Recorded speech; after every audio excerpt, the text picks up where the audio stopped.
The next morning, I walked out onto the strip with the sunlight bouncing off the neon signs. I still couldn't believe it. I had survived the most intense, dangerous, and exhilarating nights of my life, and I had walked away not just with winnings, but with lessons I'd never forget. Dave caught up with me, eyes wide. "You actually did it. I thought we'd end up in a ditch or something." I laughed, feeling lighter than I had in months. "I know. Vegas changed everything. But not just the money. It changed how I see myself." The woman in red and the man in white were gone, leaving behind only a card with a simple message. "Fortune favors those who dare, but wisdom keeps it. Use both well." I tucked it into my wallet. For the first time in forever, I felt like I had control over my life. No matter what came next, good or bad, I knew I could handle it. Vegas had tested me, and I had survived. As the city buzzed around me, I smiled. My life wasn't perfect. But after that week, after the games, the danger, and the chaos, I knew one thing for certain. I would never look at luck, or life, the same way again. The end. The final round had begun. My heart was pounding like a drum, sweat dripping down my back. Every player at the table stared at me, masked eyes glinting in the dim light. The room seemed to shrink, the chandelier lights blurring into streaks of gold. Cards were dealt, chips stacked, and the countdown began.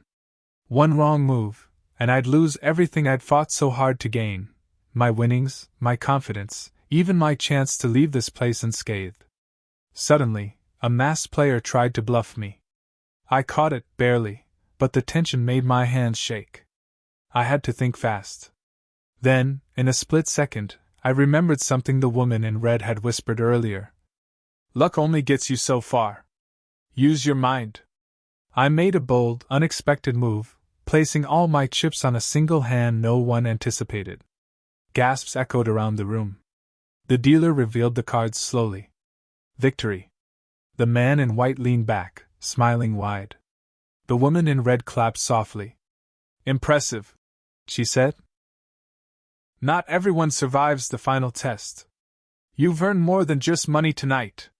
You've earned respect." I felt a rush of relief, triumph, and disbelief.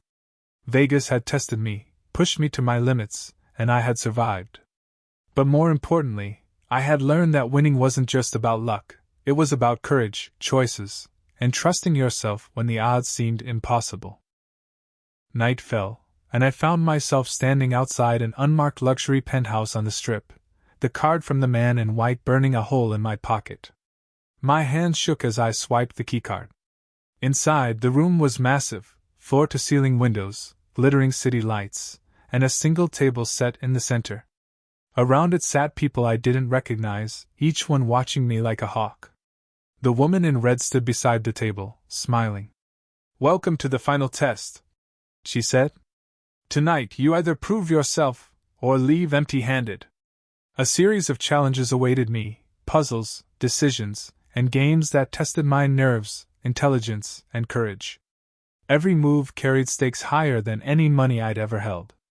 Halfway through, an unexpected twist, the man in white revealed that some players were secretly competing against me. Every choice I made could give them the advantage. Betrayal was possible at any moment. My heart raced. Vegas had turned into a battlefield of wits and luck, and I was right in the middle of it. "Remember," the woman in red whispered, "surviving the game isn't just about winning. It's about understanding the rules that no one tells you."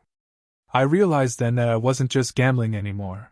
I was navigating a maze where every wrong step could cost me everything. I handed the diamond to the woman in red, my hands shaking. She took it delicately, like it was fragile porcelain, and studied it under the chandelier light. "Well done," she said softly. "Most fail on the first task. Few even make it this far." Before I could ask what came next, the man in white appeared behind her. "Your reward isn't money," he said. "It's experience. Information. Connections. Everything you thought you knew about Vegas, about luck, about yourself, it's about to change." He handed me a small card, black with gold lettering. On it was an address, a time, and a single word. Tonight. Follow the instructions exactly, the woman in red whispered. One misstep, and all your winnings, and perhaps your freedom, are gone. Dave, pacing nervously, whispered. Bro, what the hell are you getting into? I didn't answer. I couldn't. I felt a mixture of fear, excitement, and disbelief.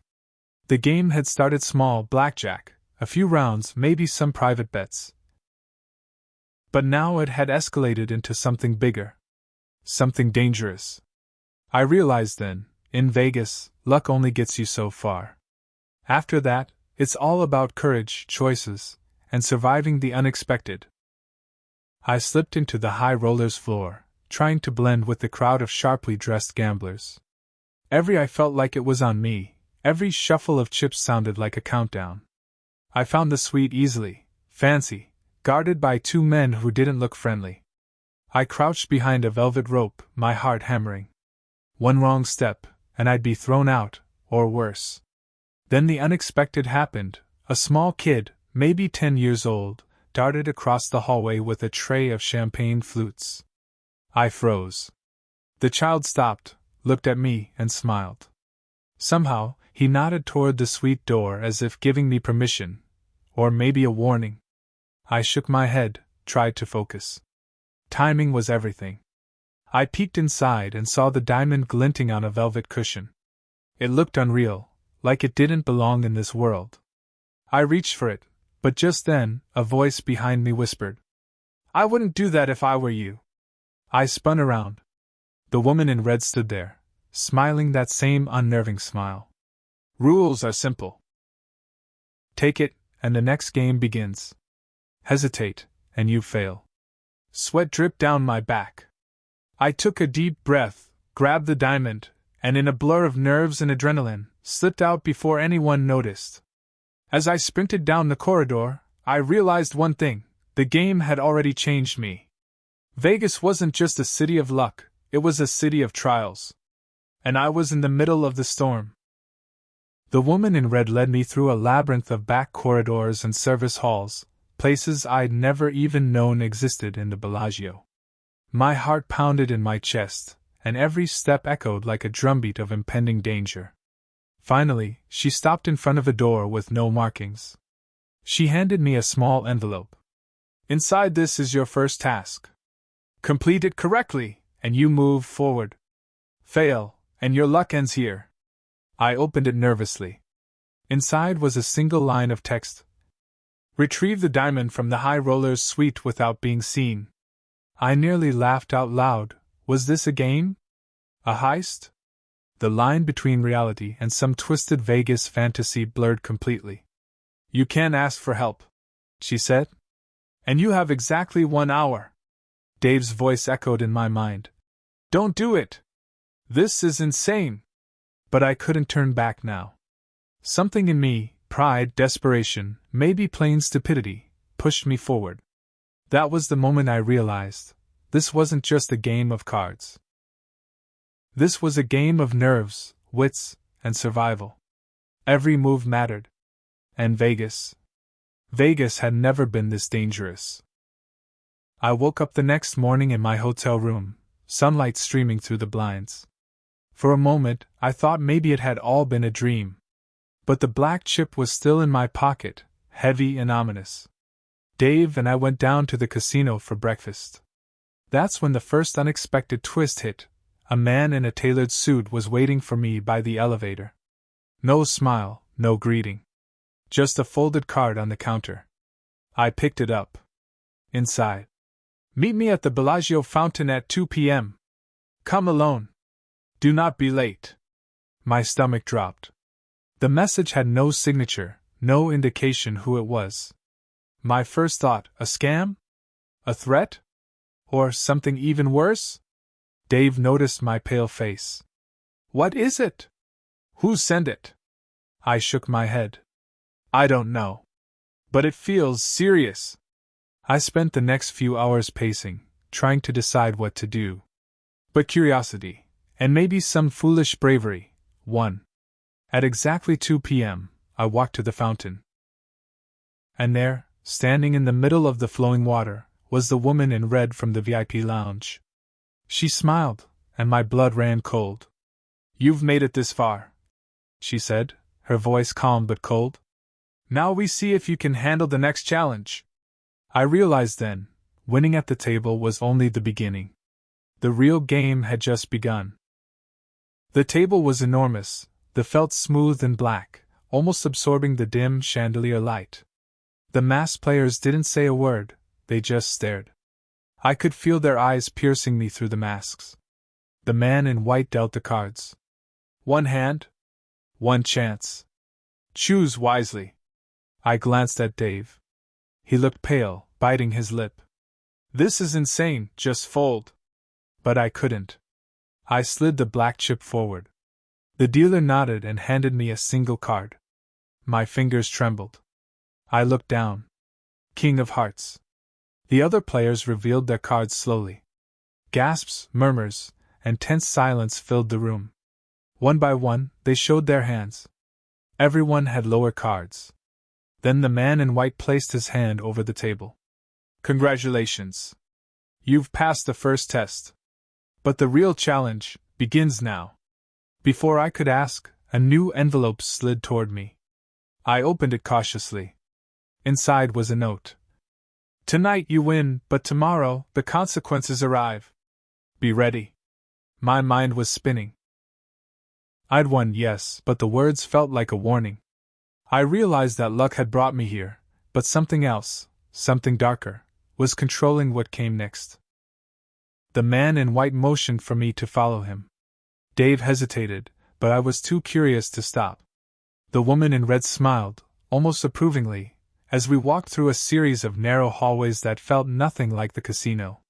Finally, we entered a massive private room, far more luxurious than the VIP lounge. Chandeliers hung from the ceiling, and a huge circular table dominated the center. Around it sat people in masks, some playing cards, others watching screens filled with numbers and symbols I didn't understand. "Welcome to the real game," the man in white said. "Everything you've played until now was just an audition. Here, stakes aren't just money. They're reputation, secrets, even freedom." I swallowed hard. The air was thick with tension. My pulse raced. He handed me a chip. Dark, black, unlike anything else in the casino. "Place it on the table. One hand, one decision. Win, and you leave with more than you could imagine. Lose and... well, let's just say your luck will officially be over." Dave whispered behind me. "This is insane. Get out now." But my hand shook as I reached for the chip. The masked players watched me intently, like predators circling prey. The woman in red leaned close. "Remember, sometimes luck isn't enough. You'll need wits and courage." I sat down, my heart pounding. Whatever happened next would change everything. I stared at the man in white, still reeling from losing everything in one hand. His grin didn't fade. He slid a single black chip toward me, one I hadn't seen before. "This isn't about money anymore," he said. "It's about choices. You want a chance to win it all back? You'll have to play something different."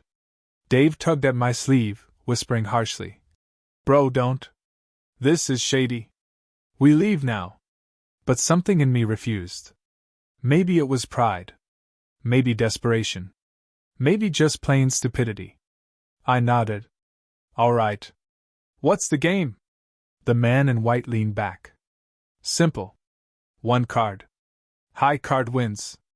But if you lose..." He tapped the table twice, and the woman in red pulled out a small envelope, sliding it across to me. "You'll owe us. Big time." I didn't even ask what was inside. My curiosity burned too hot. The dealer placed the deck down. "Cut." The woman in red took first. Her card was a queen. My throat tightened. Then it was me. I flipped mine. Ace of spades. The room seemed to explode with noise, cheers, gasps, even a glass breaking in the distance. Dave slapped me on the back so hard I nearly dropped the card. But the man in white didn't look angry. He just smiled wider. Like that was exactly what he wanted. "Congratulations," he said. "You've just earned yourself an invitation." "An invitation? To what?" The woman in red leaned close again, her perfume dizzying. "The real game," she whispered. "And trust me, you're not ready." My stomach twisted. Something told me I'd just stepped into something far more dangerous than blackjack. The next few rounds blurred together: win, lose, win again. My stack of chips grew, but so did the tension. The woman in red barely looked at her cards, like the outcome didn't matter. The man in white kept flicking that coin, eyes fixed on me the entire time. Then, out of nowhere, the dealer paused. He looked at me with an expression I couldn't read and said quietly, "Sir, do you want to cut the deck?" I reached for the cards, and that's when I noticed it. The seal on the deck was already broken. Dave noticed too. He muttered under his breath, "Bro, something's off. They'd been playing you since the moment you sat down." But before I could react, the man in white chuckled. "Relax. Nobody cheats in here. The house doesn't need to." The next hand was dealt. I got 2 kings. The dealer's face card was an ace. My pulse skyrocketed. I knew the odds. Double down or fold?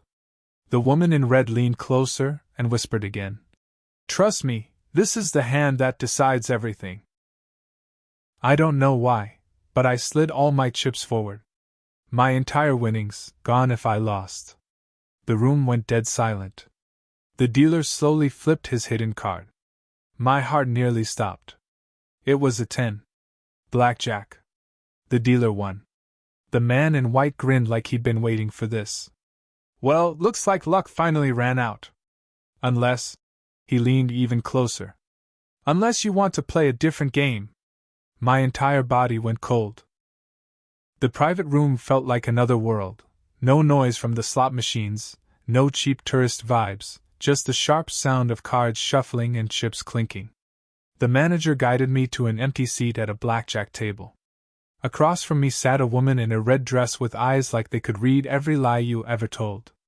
To her right, a man in a white suit casually flicked a gold coin between his fingers, smirking like he owned the place.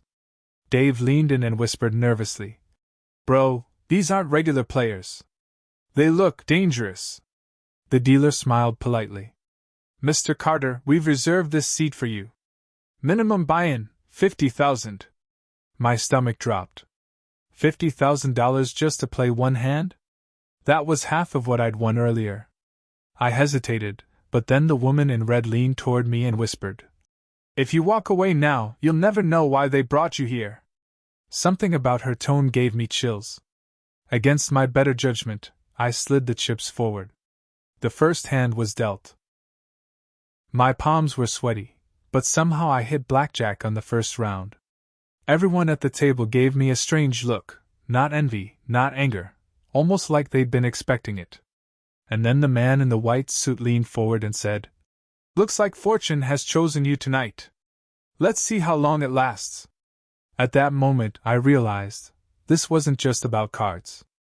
Something much bigger was happening. The security guard led me and Dave through a velvet rope and into the casino's VIP lounge. The air smelled different in there, like expensive cologne and aged whiskey. Plush leather chairs, crystal chandeliers, and people who looked like they owned half of Vegas. A manager in a navy blue suit greeted me with a smile that felt a little too polished. "Congratulations on your win," he said, shaking my hand firmly. "We like to take care of our lucky players."